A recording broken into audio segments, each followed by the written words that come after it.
I had an idea.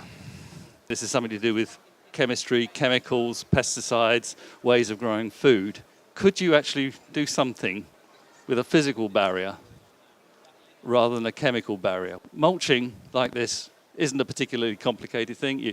You can transplant plants through it. It'll control the weeds. It'll do all sorts of nice things. It'll retain moisture. It'll even do something about some disease control. But you can only use it on transplanted plants. You have to put it physically through the hole in the ground. The first little step was, technically, could it be solved? Could this challenge be resolved? Was it possible to do?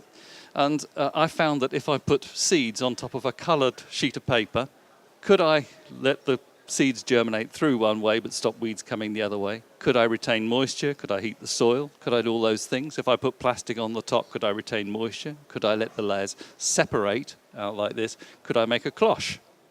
And yeah, I can do all of those things. I set about rushing around the world with my new idea, with my little prototype machine, with my little roll of seed mat under my belt. It works, no doubt about it. But the difficulty is not showing it make it work. The question is, how on earth do you take it to market?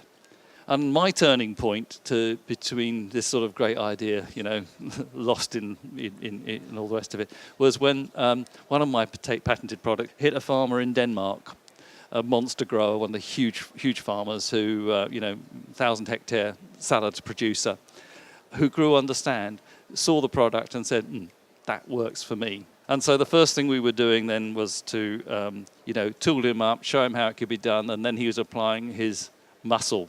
And I use this slide to show you the sort of scale of tractors we're dealing with. He's into mega agricultural business. He's Yiddingront in Denmark. I can't cope. I'm just a little one-man band with a couple of oiks and a few investors. So this is how it changed, basically. Yiddingront basically saying, well, why don't you build me a machine, and I'll pay you a royalty, a license fee. And so from that point onwards, the nature of the business changed. It changed from me running around realizing I can't do it to all I have to do is empower the people I'm working with to do what needs to be done for me.